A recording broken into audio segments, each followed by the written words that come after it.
मुबारक हो। हरियाणा के सीएम नायब सिंह सैनी ने आखिरकार आपकी आवाज को सुन लिया है। सरकार जाग गई है और अब अधिकारियों पर बड़ा एक्शन ले लिया गया है। आप कुछ सोचें उससे पहले ही मैं आपको बता देती हूं कि ये एक्शन कोई कानूनी कार्रवाई वाला नहीं है, बल्कि तबादले वाला है। पिछले कई दिनों से हम यही बातें कर रहे थे कि मुख्यमंत्री नायब सिंह सैनी अधिकारियों का कुछ करते क्यों नहीं हैं? जनता की समस्याओं ना सुनने वाले अधिकारियों पर एक्शन क्यों नहीं लिया जाता?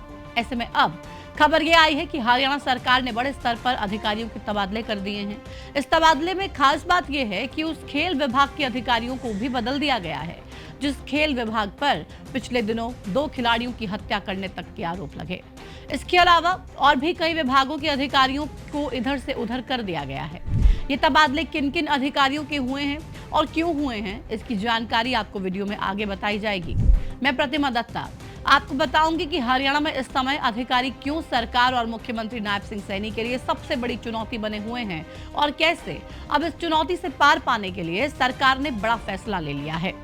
30 नवंबर की शाम को अचानक ही हरियाणा सरकार ने 19 आईएएस और 1 आईपीएस अधिकारी के तबादले और नियुक्तियों के आदेश जारी किए। सरकार ने अलग अलग विभाग में कई अधिकारियों के तबादले किए और नई नियुक्तियां भी की। इनमें सबसे बड़ा फेरबदल जो किया गया वो उस खेल विभाग में था जो पिछले कुछ दिनों से हरियाणा में सवालों के घेरे में है। रोहतक और बहादुरगढ़ में 2 बास्केटबॉल खिलाड़ियों की मौत के बाद से ही विपक्ष की ओर से लगातार सरकार और खेल विभाग पर लापरवाही का आरोप लगाया जा रहा था। ऐसे में अब सरकार ने खेल विभाग के अधिकारियों का ही तबादला कर दिया है। सरकार ने आईपीएस नवदीप सिंह विर्क को हटाकर आईएएस विजय सिंह दहिया को खेल विभाग में आयुक्त और सचिव की जिम्मेदारी सौंप दी है। इसके अलावा आईएएस पार्थ गुप्ता को खेल विभाग का डायरेक्टर बनाया गया है। इससे पहले ये जिम्मेदारी आईएएस संजीव वर्मा के पास हुआ करती थी। खैर, खेल विभाग के अलावा और भी कई विभागों में अधिकारियों का तबादला किया गया है, तो चलिए एक एक कर आपको उनके बारे में विस्तार से जानकारी देते हैं। आईएएस अरुण कुमार गुप्ता को शहरी स्थानीय निकाय विभाग का अतिरिक्त मुख्य सचिव बनाया गया है। वो आईएएस विकास गुप्ता की जगह लेंगे। आईएएस अमित कुमार अग्रवाल को अब सूचना जनसंपर्क और भाषा विभाग के साथ साथ पर्यटन विभाग का भी आयुक्त और सचिव नियुक्त कर दिया गया है।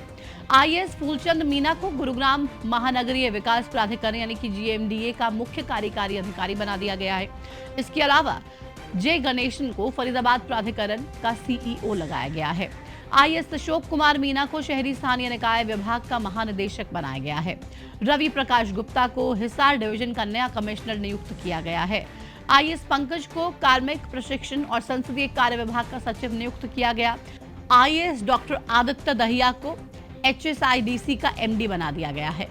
आईएएस प्रदीप कुमार को परिवहन विभाग का निदेशक और विशेष सचिव नियुक्त किया गया है। इसके अलावा सरकार की ओर से 4 जिलों के डीसी भी बदल दिए गए हैं। यमुनानगर की नई डीसी अब आईएएस प्रीति होंगी। पहले यहां पार्थ गुप्ता डीसी थे। वहीं हिसार में महेंद्र पाल नए डीसी लगाए गए हैं। इससे पहले अनीश यादव हिसार के डीसी थे।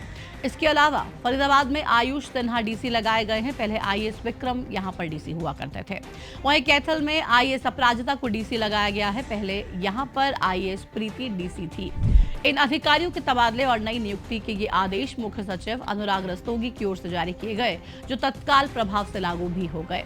अब इतने बड़े बदलाव के बाद सवाल यही उठता है कि आखिर सरकार को ये बदलाव करने की जरूरत आखिर क्यों आन पड़ी? इतनी बड़ी संख्या में विभागों के आयुक्त, मुख्य सचिव, सीईओ, एमडी और डीसी बदलकर सरकार ने क्या संकेत दिया है? ये दोनों ही सवाल अपने आप में खूब मायने रखते हैं। इसके लिए इनके जवाब भी विस्तार से समझने होंगे। देखिए, वैसे तो अपने इस दूसरे टर्म में मुख्यमंत्री नायब सैनी कई अधिकारियों के तबादले कर चुके हैं। इसकी शुरुआत उन्होंने पिछले साल अक्टूबर में दीपावली से ही कर दी थी। तब एक साथ 36 आईपीएस और एचपीएस अधिकारियों का तबादला किया गया था। इसके बाद 27 आईएएस अधिकारियों के तबादले नवंबर के महीने में किए गए। ये तबादले बैक टू बैक किए गए थे, जिसके बाद इसे सरकार की एक बड़ी रणनीति और मजबूत प्रशासनिक पकड़ बनाने के तौर पर देखा गया। लेकिन इससे अफसरशाही पर सरकार की पकड़ मजबूत नहीं हुई। नतीजा ये हुआ कि पिछले दिनों पहले बीजेपी आलाकमान की एक रिपोर्ट में नायब सैनी को प्रशासनिक पकड़ के लिए बहुत कम नंबर दिए गए और उनकी प्रशासनिक पकड़ को कमजोर बताया गया। इसके बाद हाल ही में ग्रीवेंस कमेटी के मेंबर्स की एक रिपोर्ट आई जो अधिकारियों की लापरवाही को दर्शा रही थी। उसने भी सीएम की इसी कमजोर प्रशासनिक पकड़ को उजागर किया और जब खिलाड़ियों की मौत के बाद अधिकारियों की लापरवाही सामने आई तो मामला और भी ज्यादा बड़ा बन गया। अब जब केंद्र से सैनी साहब का रिपोर्ट कार्ड आ गया है ग्रीवेंस के मेंबर्स कमेटी ने अधिकारियों की लापरवाही की रिपोर्ट बना डाली है और विपक्ष अधिकारियों की लापरवाही का मुद्दा उठाकर दबाव बना रहा था, तो सरकार ने 20 अफसरों की पैकिंग करा दी है और उन्हें इधर उधर भेज दिया है। खेल विभाग में परिवर्तन खिलाड़ियों की मौत की वजह से करना पड़ा और जिन जिलों के डीसी बदले गए हैं वहां लोगों की गुस्से और लगातार होते प्रदर्शन की वजह से सरकार ने ये कदम उठाया। अब जाहिर सी बात है कि तबादलों से पहले सरकार ने सर्वे तो किया ही होगा और इसी सर्वे में जब सरकार को ये पता चला होगा कि अधिकारी फाइलें देखने की बजाय फेसबुक देख रहे हैं, तो सरकार को लगा होगा कि अब तो कुछ करना ही पड़ेगा। इसलिए 30 नवंबर की शाम को अधिकारियों के तबादले कर दिए गए। खैर, आप कहेंगे कि देर आए दुरुस्त आए, लेकिन शायद ये सिर्फ देर आए हैं, दुरुस्त अभी भी दूर की ही कौड़ी है। अधिकारियों को इधर से उधर तो कर ही दिया गया है, लेकिन वो काम करेंगे या नहीं, इसकी गारंटी शायद सरकार भी नहीं लेने वाली है। बहरहाल, अधिकारियों के ट्रांसफर से पहले नायब सिंह सैनी और केंद्रीय मंत्री हरियाणा के पूर्व मुख्यमंत्री मनोहर लाल खट्टर के बीच में एक लंबी मुलाकात हुई। दोनों ने विस्तार से चर्चा की और तभी से ही ये अंदेशा लग गया था कि अब अफसरशाही पर कोई बड़े तलवार चलने वाली है। नायब सिंह सैनी और मनोहर लाल खट्टर जब एक साथ बैठे हैं तो तमाम जो ट्रांसफर की लिस्ट है उस पर चर्चा हो रही है, क्योंकि उस मीटिंग के दौरान किसी को भी भीतर जाने की इजाजत थी ही नहीं। हालांकि अफसरों का ट्रांसफर तो कर दिया गया है, लेकिन इससे अफसरशाही पर कितनी लगाम लग पाएगी ये फिलहाल कहना बहुत जल्दबाजी होगा। इसके लिए इंतजार करते हैं। तब तक आप हमें जरूर बता सकते हैं कि आपको क्या लगता है, क्या इन अधिकारियों के ट्रांसफर से व्यवस्था में कुछ बदलाव आएगा या फिर नहीं। कमेंट बॉक्स में हमें बताना बिल्कुल ना भूलें। ये वीडियो तमाम हरियाणा के लोगों के साथ शेयर कर दीजिए और अगर वीडियो अच्छी लगी हो तो चैनल को सब्सक्राइब जरूर कीजिएगा।